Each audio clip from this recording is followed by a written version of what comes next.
તો અમદાવાદથી હાલ મહત્વના સમાચાર સામે આવ્યા છે, જેમાં અમદાવાદમાં બોન્સાઈ શોનું આયોજન કરવામાં આવ્યું છે.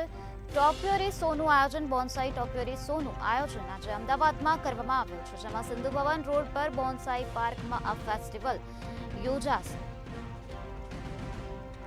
4 માર્ચથી લઈને 10 માર્ચ સુધી આ શોનું આયોજન કરવામાં આવ્યું છે. 5 વર્ષથી 100 વર્ષના વૃક્ષો રાખવામાં આવશે. સવારે 10થી લઈને રાત્રે 10 સુધી આ શોને ખુલ્લો મૂકવામાં આવશે. મુલાકાતીઓ માટે ₹50 ફી રાખવામાં આવે છે. પર્યાવરણ પ્રેમીઓ માટે અનોખો અનુભવ થશે.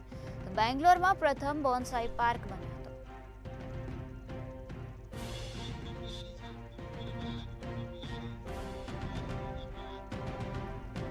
તો આ જ મુદ્દે વધુ માહિતી આપવા માટે આપણી સાથે સંવાદદાતા મેહુલ દુધરેજા જોડાઈ ગયા છે. જી મેહુલ, અમદાવાદમાં બોન્સાઈ ટોપિયારી શોનું આયોજન કરવામાં આવ્યું છે, શું છે વધુ વિગત? જે પ્રમાણે અમદાવાદ શહેરની અંદર જે બોન્સાઈ પાર્ક જે છે, ફ્લાવર શો ની ભવ્ય સફળતા બાદ આ બોન્સાઈ પાર્ક જે બનાવવામાં આવ્યો છે, બેંગલુરુની અંદર પ્રથમ જે બોન્સાઈ પાર્ક જે બનાવવામાં આવ્યો છે, ત્યારબાદ હવે ગુજરાતની અંદર અમદાવાદમાં જે બોન્સાઈ પાર્ક છે સિંધુ ભવન રોડ ખાતે જે બનાવવામાં આવ્યું છે.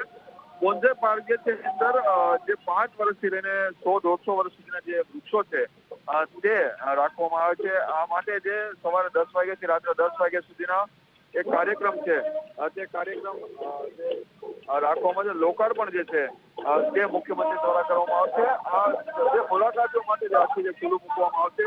4 માર્ચથી 10 માર્ચ સુધી આ જે કાર્યક્રમ છે તે જોવા, જેની અંદર અલગ અલગ પ્રકારના બોન્સાઈ પાર્ક છે, જે વૃક્ષો છે તે જોવા મળશે.